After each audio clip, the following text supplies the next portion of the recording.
What's up, y'all? I am Tara M. Williams. We are back with another episode of the Tea Time with Tara Show, where you have a voice and it needs to be heard. Today, our guest is my friend, my boo, Jamaia Lewis. Hey, Jamaia, how you doing? Hi, boo. I'm doing good, and you? I am doing all right today. It's Monday. We making it. Yes, today is you have a voice and you need to shut up day for me. Okay, Okay, I I can gotta feel be that be a one. little quiet. So you guys, Jamea chose for what she needed on her journey to stalking her destiny. She chose the word identity, and we're gonna just dive right into that. We had another episode actually where someone chose identity. I Hmm. think that's it's a consistent choice for everyone what they need on their Hmm. journey. So why did you choose identity? Oh, I chose identity because I was in search of my identity, not the world's interpretation of who I was or their perception, but what I identify as, who I identify as. So Hmm. that's why I chose identity because I'm on a search to find out who I am, and I'm not finished yet. I'm on a journey, so I Right. chose identity. So that's what you need along the way for your journey as you stalk your destiny. And so Absolutely. why is that important to you to know who you are, on this? Well, it's important because for forever I didn't know who I was. Again, I used everybody else's perception of me, their judgment of me, what they saw from the exterior to define who I was. Instead of taking my life into my own hands and identifying myself, I let the world do it. And So how it did that affect you? made in a major ways. Low self esteem, for start. Sometimes people interpretation on the outside is somewhat true. So when it comes to my attitude, because that's something I've always had to battle with all my life, is taking my not letting my pain turn into my purpose. But Mm-hmm. that's what I've done for so long. I let my pain drive my attitude, drive my Oh. emotions, Mm-hmm. and things like that, which ties into your who people identify you to be. What Right. they hear, what they see, um, what they hear from other people. That's how they say, "Oh, well, that's how I identify Jamaica as," but not the true to the core me. So it's important because I have to find out who I am, and I'm literally on that journey, and I'm moving towards better identifying myself. And with every day that I get a little stronger in mind, and I Mm-hmm. identify something different about myself, it's like putting together a piece, a puzzle of myself. So what made you want to take this journey then? Like what was the thing that was the game changer, that made you want to just be like, you know what? That's who you say I am. That's not who I am. Oh, my last relationship. And I think a lot of women, we put our identity in the hands of the people that we love, Mm-hmm. specifically men. They, most of the time, and I'm speaking only from a personal experience, Okay. most of the time we let men identify who we are instead of taking the reins. And in a relationship can be a tool that can build you up, or it can be a hammer to beat you down. And my Yeah. last relationship was definitely a hammer. He beat me down, but I see a blessing and a lesson in it. Like I learned who I was, how strong I was, how resilient I was, Mm-hmm. from that, which helped me identify myself as something I didn't always. I was portraying to the world that I was stronger than what I really was. But after what I went through in the last relationship, it caused me to stand up. It caused me to put my shoulders back, to hold my head up differently, Mm-hmm. and to be able to say, "You are strong. You are not weak. You are beautiful. You are not ugly. You are worthy. You are enough." Mm-hmm. And before their relationship and during their relationship, I didn't feel any of those things. So it's kind of like a build, break, build type of thing where where I would say God was building you up prior to that Absolutely, relationship, and then that relationship broke you down, and now you're being built back up absolutely. again. I think he forced me to start back in my foundation. To have a strong structure. God forced you. Yeah, Or God okay, forced me, not him, okay, but he was a part of God's tool. tool. He was like, "Girl, you gon' well, one day you gonna wake up and see who you are. One day Mm-hmm. you're gonna feel who I already feel that you are." And I think he used the relationship to get me to a point where it was nothing else but to build up. So, Okay, that's a good way of looking at it too.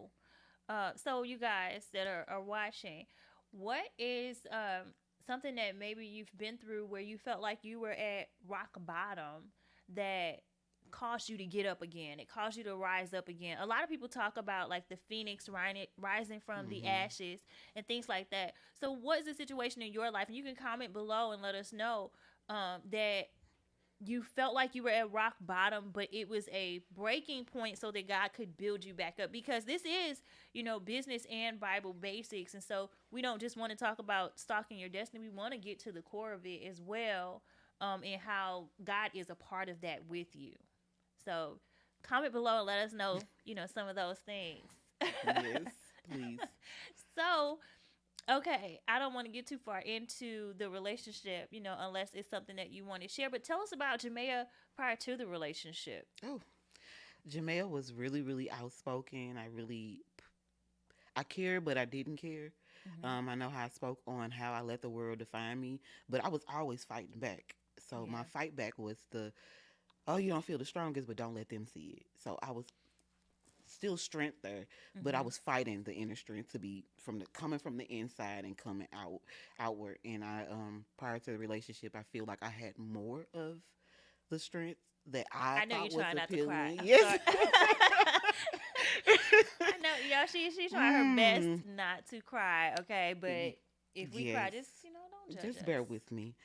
Yes. But prior to the relationship, I felt like I felt kind of whole. I felt in control. I always felt like I was dominating any relationship, any Mm-hmm. friendship, and that's family members, friends. I always felt like I was in control. And when I got with him, he taught me that I wasn't in control. I mean, I should have always been in control, but he taught me a different level of no. I'm gonna break you down. I'm gonna make you feel real small. I'm gonna manipulate your every thought. I'm gonna manipulate your every move. I'm gonna isolate you. I'm gonna love bomb you on one moment, and then the next one I'm gonna tell you how you just the worst woman I've ever met. All while telling me Yeah. you love me at the same time. How Yeah. conflicting is that? So coming from feeling strong and feeling dominant, feeling like this alpha female, feeling like I can empower and Yeah. rule the room that I go in to going into a relationship for 4 years where I was just like, yeah, I don't feel Oh, I'm strong. sorry. Mm-hmm. I feel weak. And that was I internalized everything he said to me, everything he did to me. And Mm-hmm. not to say I didn't have fight back in me, but I after a year or so, I think I started to get in that process of where it became comfortable. Yeah. The turmoil, the pain, the Oh yes. discomfort, Don't get me started on that. it became comfortable. It became familiar. But then I started reflecting. I've been dealing with turmoil and pain all my life. It was your norm. It's my norm. Mm-hmm. And I think the more that I was with him and the more he brought to the surface is that I was not in control, I looked at it as him guiding me instead of God for a moment. So he became your idol. He became your Yeah, god. yeah. I was Yeah. idolizing him. I thought the world of him. I thought he was the strongest. He was the most handsome. He was the richest. He was the Ain't that most like a driven. fairy tale? Yeah. Like. I thought he was my everything. I let go of the reins after so long, and Mm-hmm. I let him guide me to a place that was so what I thought was familiar, but was so unfamiliar for me. Yeah, that reminds me of my when I was married, and before I got married, my outside of my ex husband, before I even got married, my personality, like I was the party girl. I was Mhm. like, Mhm. just what do they call it? A free spirit. Right. Get up and do whatever I want to. Like I was really just like floating around this earth, Yeah. really floating, just happy, free. I felt like I had done everything I wanted to do up until that point because I was 25 at that point. And so I felt like I lived and I always wanted to be married, and I was intelligent. I was writing my first book, well, finishing my first book that I published, but I had been writing for years before that. And so I had ambition, drive. I was in college. Like Mhm. I had things going for myself. And then to get inside of a marriage and be told, you're so boring. You don't have a personality. And I'm like, wait a minute. No one else thinks it's about me but you. Yes, no one thinks this about me except you. And I never thought these things about me because I enjoy me. Mhm. And then what's so boring about me? If you don't spend time with me, how do you know that I'm boring? Right. If you're never around, how do I have no personality? Like, Mm-hmm. you're not giving me a space, and that comes with that isolation. Yeah.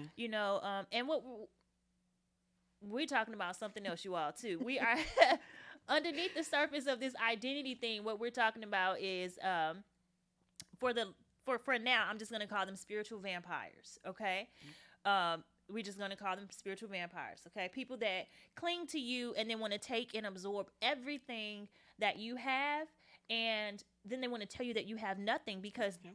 their mission was accomplished by taking that from you. Yep. And so in that, I just recall that familiarity, and then having someone tell me, I think it was my mom maybe that told me, or somebody made mention, I don't know if it was my mom or my sister-in-law, but somebody made mention of how I used to glow, Mm-hmm. just naturally. And then I think my mom used to always say, Tara, you glide, you don't walk. You glide until Mm-hmm. that point, Mm-hmm. and then that relationship changed It me. sucked you dry. It took my Mm-hmm. identity. Yeah. It took my identity on top of an already broken situation. I Yep. still had glow in me. I still had drive, and that just sucked everything else, out of me. But there was something that you said that was sticking out, in terms, you kept saying control, control, control. And my thoughts about it were, control is a way that we try to protect ourselves. It's not a natural Mm-hmm. state of being, that's the way we try to protect ourselves. And so I wonder if you were in that same relationship and he was safe I for was a you. safe place No, for no, him. no. I mean, if he was actually a safe place for you, you would have had no need to be in control because Mm-hmm. you would have been safe in your Of course. vulnerability, and then that builds up our identity. That builds us up in terms of, I'm okay to be who I am here. Mm-hmm. This is safe. It's a safe place. I can trust him. He can trust me. This is safe. And so that's something where we let our guards down. You don't have to be alpha. You don't have to be dominant. You don't have to be Mm-hmm. Just be such a you. fighter. Yes, you can. This term that's going around now is you can relax in your feminine. Relax in your feminine and be a lady. Because you wouldn't have to fight the man you're trying to give all your love to. You, like, I'm already giving everything to you. Mm-hmm. What more do you want to take from me? Everything. Everything. But what did he get away with? Nothing. Exactly. He got away with, I believe, he got away with 4 years of having a woman who really, really loved him, who wanted to fight, who saw the things that we could have been Yeah. had he got out of our way. I was the loving just because. I was the gifting just because. Yeah. See a need, feel a need, emotional, mental, physical, financial, any way that I could help. He didn't have to say much. I was being attentive to all his needs all the time, to the point where I was neglecting myself, Mm-hmm. neglecting my kids, and people that know me know that I do not Yes. play about my children. Yeah. But this one guy in particular, that even their own fathers could not get me to do, he was able to separate us just a bit, just enough to cause a divide to where Mm-hmm. my normal parenting was not my parenting at the time when I was with him. It's funny because you just made a good point. I had someone tell me in the past, I don't need you to be everything to me. Mm-hmm. And they weren't saying it like in a kind way. They were saying it like, it ain't just you. Mm-hmm. And that used to be said to me also, like, you're not the only one. And in that situation, we're like, dang, I'm not the only one, huh? Like, I'm not the only one, but then I want to be everything. Mm-hmm. And then, but you're not, you don't have to be everything to every, to this person. But the thing of value that I learned from that, and what I hear from what you're saying too, is that it's not our job to be that's God's job to be everything to everyone, to us and to everyone else. It's God's job. So if I'm everything to you, then what do you need God for? Yeah. And what am I to me? What's left over for me? Exactly. I give it all to And you. why am I everything? Like, what kind of person am I dealing with if I have to be everything to you anyway? A narcissist. Thank you. We weren't saying that word, but these, spiritual vampires. Yes. I wasn't always a believer at first. When I started hearing the word, I was worried. I just kept saying, this is just another word people are using to label people. This And was it while I was is. in the relationship, and then I Yeah. started to research and read up on things, watch YouTube Mhm. videos from trained professionals who work specifically with narcissists, Yeah. and every single word, every time, Yeah. was right on the money with me, and I still was in denial. I was like, no, can't be him. He loves me too much. But what was he reflecting love to me? How was he showing me love? He wasn't showing me love. It was the comfortability of the pain he was causing, and the know of how that feels, and the being able to sit in it and feel comfortable for long Mhm. periods of time. And I think Yeah. that's exactly what he gave me. And I didn't know that at one point I needed pain, because that's what I was thriving off of for years. Wow. And that's really heavy. How many of you all are thriving off of pain and turmoil? And I mean men and women, because to Mm-hmm. be clear, people with narcissistic personality disorder, that is a real thing. They do not choose that disorder, Mm-hmm. okay? Um, but I don't know where I was going with it, okay? That's one thing, okay? I'll just say that's one thing. People have the personality disorder. And then the other thing is people have narcissistic personality traits. Traits. And like I said, it's not a gender specific Nope. type of thing. And so those And they try to put it situations, on the men, and it's not it is just on the not. Yes, it's men. not on the men. And then let's be clear. It is not just men who are Mm-mm. narcissistic. And Nope. to be honest, narcissistic males typically can tell you about their mothers, and that relationship is usually not good, and their mother may be narcissistic as well. So let's be clear about that. And I Um, seen that reflective with and him too. yes, and then where I was going with it was just to say to be mindful with the labeling, as well, because there are a lot of people out here that are calling, you know, other men and women, oh, they're And narcissistic, they're and just toxic. they're just toxic, yeah, and they're just toxic people, and so be careful about how you try to identify someone else. If you Mm-hmm. actually do not know, um, in depth this person's history or behavior patterns, please be careful with labeling them, because you could be wrong. Mm-hmm. They could have narcissistic traits and characteristics, which we all do. If I'm being honest, we all have some type of narcissistic trait or characteristic, especially when it comes to competition or wanting to get ahead or wanting to look good and be the best looking, person in the room or whatever. Things like that. We all sometimes have those things, but you don't have to have the personality disorder. And most people that are labeled that are not narcissistic, they're just toxic Yep. as fuck. Yep. What she Okay, said. to be clear. Mm-hmm. And so I did lose my train of thought because you said something that I was trying to bounce off of with the narcissism. And I'll just say this for you all watching as well. There can be pain, purpose in your pain. Okay, you don't have to get comfortable and sit there in it.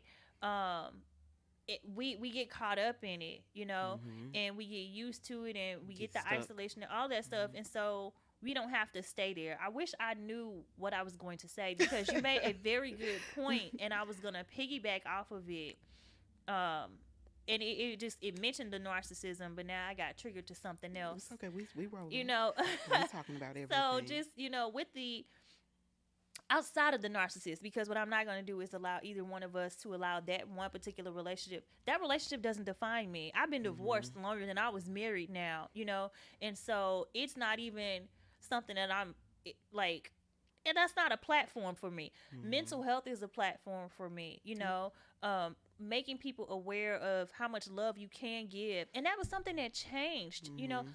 that's something that threatened to change who I am, is that marriage. When the marriage ended, I started acting like him. Like I started like giving it back to him. And y'all, you don't have to do that. You don't have to take vengeance, But I started acting like him because I thought that was the only way to like respond to To him. him, Mm-hmm. And He taught you that. I had to I had to turn around with it, I had to just take, not even control. I had to just be aware of me again. Yep. Open my eyes up to myself and say, this is not me. You Mm-hmm. know, there was a point in time where he came to my house and I said, we don't do this. what is this you're doing right now? There was an argument taking place, and I'm like, why are we arguing? We don't have any issues, Mm-hmm. you know? And I had to start saying out loud, because you can manifest things by saying it if you believe it in your mind and your heart, Yep. and you constantly say it and you live that thing out. You can manifest those things. And so, It's one of my favorite things to say to people. hmm, Whatever you believe in your mind is what you manifest. If it's negative, you're gonna see it, live it, breathe it, talk it, yeah, walk it. If it's positive, it's the same thing. It's hmm, just with same thing with a frown. It's easier to frown than it is to smile. It takes mm, more work to smile because it takes more muscles to smile.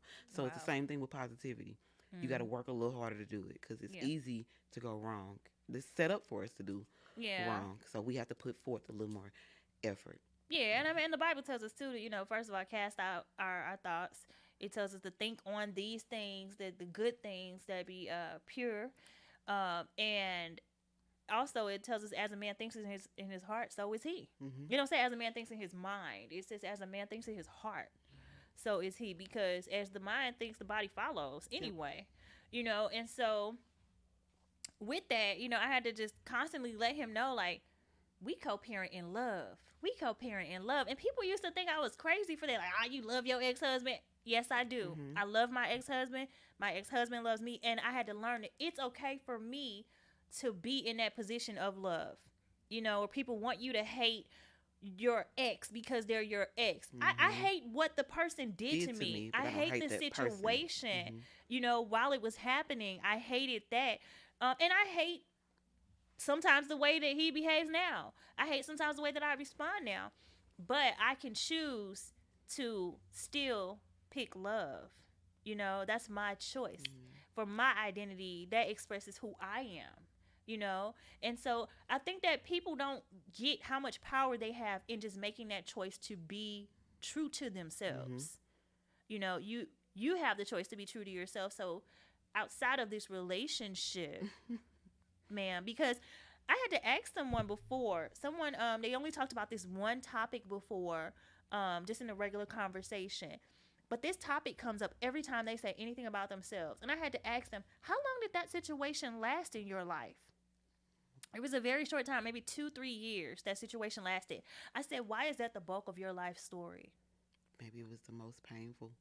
It wasn't. Mm-hmm. It wasn't. It was the thing that kept them just okay. And I was just like, why do you stay there? When are you going to come out of that situation and release it? Because I mean, I think people now still don't even know I was married. I feel like I talk about it a lot, but I only talk about it in when it comes up. You know, that's not my story. That's a part of my story. It's not my story. God made me. If we want to talk about the evidence of our identity, I have photos and paperwork to show that God made me who I am today before I even knew me. Mm-hmm. Now go back through your paperwork. What can you go back to? And what are you going forward to? Because this peace, this moment, I ain't gonna ask you how old you are because I almost did. But the world don't need to know. Okay. Fine. That's the age. but but those 4 years of your life, that was a small 4 years, even though it was a major impact. It was a small 4 years of your life. Don't let that be the entirety of your story, because God gave you your identity. He planted that in you before he breathed life into you. Mm-hmm. And so that little tool right there is a tool, it was a pivot, a turning point. I say it was a blessing and a lesson. Yes. So don't let that be, and it could carry you to a new platform. But my pastor in Louisiana used to always say, don't make a monument out of a molehill. Mm-hmm. Don't do I that. think I'm still fighting over doing it. Yeah. I'm 5 months on the 30th out of the situation. So where do you hope to be then? This time next year, Um, I hope to be past the legalities of it Okay. because it was a major thing. It's something that I just can't close the door from and walk away from it. It's Mhm. some legalities put into it because it was led into a domestic situation, physically, the physical domestic violence. Um, and I never thought I would be in this situation. So I'm saying I hope that this is over the legal part, because that's the kind of cloud that's still hanging over Hovering. my head. Mm-hmm. It's a reminder that this is not over. He's still some part of your life. So next year I hope I'll be past it. They say the legal system moves slow, and I see that firsthand that it does.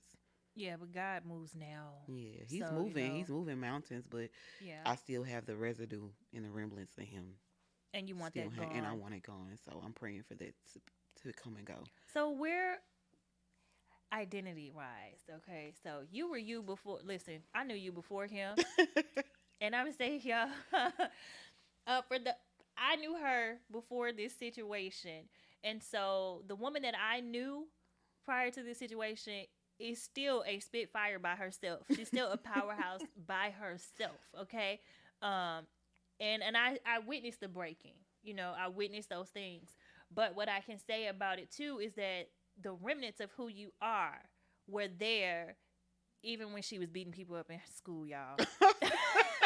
I- oh wow. Even Mm. she said she was a fighter, okay? And she was a fighter, and the thing about that is that God needs warriors anyway. Mhm. You know, and so there may be a position or a topic or something that you're going to have to take a stand for, Mhm. you know, and so that everything that God called you to be, you know, you're just becoming, Yes. you know. So let's go 5 years ahead, 5 to 10 years ahead. Okay, who are you? Whew. Still growing as a mother, but I'll be even more phenomenal.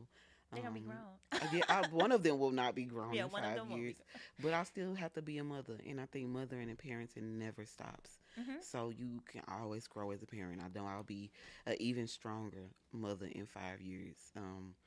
I know that I will write a book in 5 years. Something we've talked about recently. At first, it wasn't something in my head, but God kept putting it on my heart, and I'm Hmm. like, He's putting it on me for a reason. Yeah. Now, the exact topic, I'm not sure, but I know that everybody has a story to tell, and everybody can learn from somebody's story. Yeah. And so I know that a book is somewhere in there. You So to be know, published. yes. I mean, I said 5 to 10. Yes. Real estate, that's been a part of my heart. Hmm. Being in property management for like 10 years, I see I light up when I can help people on any realm of things, but a place to call home, I want to be a big part of it. And I know real estate is that. I've done it twice and didn't pass it, but third time's the charm. So For I'm the just exam. for the exam, Okay. yeah. So I have to go back through the schooling again because you have Yeah. to. But when I do that, I know the third time's gonna be a charm. I'll be in a different space than what I was with the first two times. Okay. First two times I was in that relationship, mine wasn't focused. I was in a stressful place and still trying to crunch things in when Hmm. I couldn't. Yeah. And I think God made me sit down for in regards to real estate. But in the next 5 years, too, more likely, real estate will be something I'll be doing. What about internally? Internally, I'll be in a place where I'm still self-seeking. I'm sure, forever tweaking, becoming a better, more redefined Jamaia, and that's where I'll be in 2 years, 1 year, every day. Within the 5 years, I'm moving towards being a better me. So internally, I won't be so broken. So I'm Hmm. picking up the pieces and gluing and patching and doing what I need to do. But in 5 years, I'm pretty sure I'll be married. Hi, boo. I don't know who he is, but he do. But Exactly. Mine I, too. Hey. absolutely manifestation. I'm manifesting. Boo, you out there? You listening? Your wife right here. You hear my Right. voice? Come get me. I'm ready. So in 5 years, I'll be married. Less stress. More Hmm. financially stable, and in a more content place mentally. Okay. Speaking it into existence. Yep. And peace of mind and Mm. heart. Yep. Okay. Yep. Peace of mind. Um, I'm working on it every day. I wouldn't even say 5 years for that. So, if you had to say anything to the audience, the people listening or watching this, because at any time, you know, videos get watched all the Yep. time. But what would you want to share about, not just about the fact that identity is what you need on your journey, you know, to stalk your destiny, but just the importance of what you've shared or just what you want people to know, you know? Oh, It's never too late to find out who you are. It's never too late to do the work. It's never too late to start over. And I know that's kind of cliche. People hear that all the time. It's never too late to start over. But I learned it myself that it is never too late to Mm-hmm. start over, to start self seeking, to seek out change mentally, physically, emotionally. Mm-hmm. It's never too late to find out who you are and to start putting those pieces together to become who you want to be. Yeah. So it's just never too late. That it's like I said, as cliche as it is, it's never too late. Yeah, and then you all know with Stalk Your Destiny, we let you know that everything you want to become, you already are Absolutely. anyway. And even with it never being too late to do anything to start over, people always say, they YOLO. You only live once. Yes, Lord, they YOLO. Except you can live a million lifetimes in one life. You can literally experience different things in different parts of you. You can be different people at different decades. Um, don't close your mind to that. Like she said, Mhm. it's never too late to start over, but you can start over each day. You can start over each week. You can start over each 5 years. Whatever it is you need to do to reset. And I don't mean being scatterbrained. I don't mean just being out here lost and wandering. Mhm. Um, but even if you are wandering, understand that you have those seasons. I do apologize. You need me That's to get you. that? I can let it No, ring. If you gonna let it ring, I apologize, child. what 'Cause I'm like, the? well, I Okay, thought it was somebody else. I'm like, it's not me. I, I did too. Oops, don't blame us, Oh well, somebody's production. calling. Pick up the phone, okay, Mhm. y'all. Please hang up. I But no, need. pick up the phone for real in your life, okay? Hmm. Pick up the phone for you, okay? Because all I was saying was you can have many lives in one lifetime, and so maybe the phone was ringing for you all to understand that it's It was a time. message. It was a ringing It's call. time. Yeah, it's time. Don't sleep on you. It's time to wake up, and you can be. What is it? uh, I can do what I want to do. I can Hmm. be what I want to be. It's an I was old seeing something on song. Instagram like that the other day. They kind of related to what Yeah, I just said. It was said, if I wake up tomorrow and want to be somebody else, it's my business. I can do just that, absolutely. and you can't judge me for it. You can judge, but I don't know if it's gonna make a difference I'm a different person today. than I was yesterday or last week. That means I'm forever evolving and changing, which we Yes. all should be doing If it. you're not growing, you're dying. That part, And we already die daily anyway. yes. Our Mhm. skin sheds, Yep. our bodies age. We die Mhm. daily, so you might as well live um, daily. And there's a song that says you by Tadashi. It says you just gotta live, And so while you're on this journey to seeking your identity, as you stalk your destiny, as you're trying to figure this thing out called life, whatever that means for you, every time that you breathe, please understand that you are alive and that's a blessing. Don't take it for granted. Absolutely. Define yourself for yourself. There's an Audre Lorde quote that says, "If you don't define yourself for yourself, you'll be crushed into little pieces Mhm. and eaten alive, by other people's opinions of you." Facts. And And so I did misquote that, but look it up. It's you by get the Audre gist. Lorde. Yes. Yes. But basically, define yourself for yourself and then stand on that. I read this morning in my Bible, Mhm. I was just going through random scriptures, and one that just really stuck with me today said, if you say yes, mean yes. Mhm. If you say no, mean No. no. And it was pertaining to making promises. But I'll say this too, if you're going to make a promise to yourself, let your yes be yes and your no be no.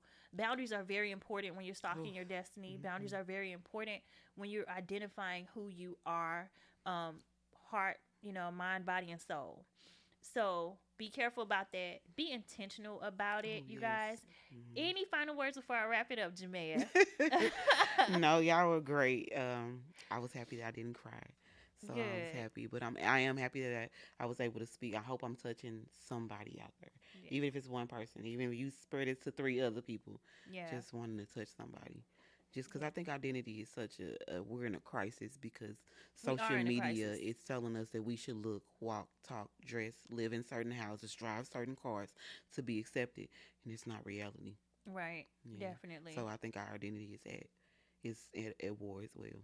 Yeah, it is. It is. We're in an Um, identity crisis, but we're not gonna get into that today, y'all. Because we'll 'Cause start we can get something into else. a whole nother, whole nother conversation. All right. This is Tea Time with Tara. I am Tara M. Williams. Thank you to my guest Jamaia Lewis. And you all remember, you have a voice, and it needs to be heard. Yes. Until next time.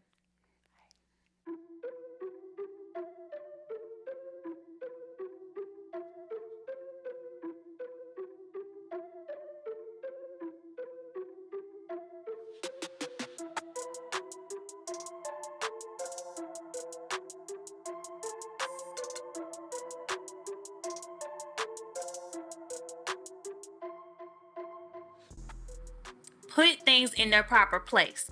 And when you put things in their proper place, then you're able to see how much more time you have to focus on other things. And if your professional life, if your business life, if you're trying to make a life for yourself, if those things are not in order, then stop rushing to the comfort of a dependent person. Stop rushing to lean on someone else if you are not taking care of your own situation, your own life.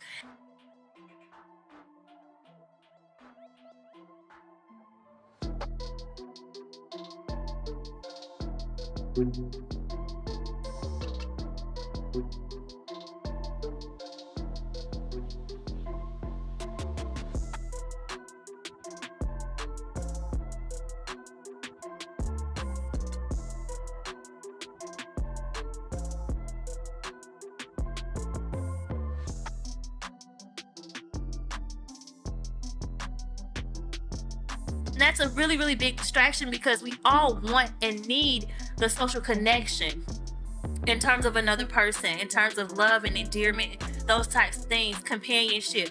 We need those things, but put them in proper place. And there's a saying, I think I've said it before, do what you have to do so that you can do what you want to do.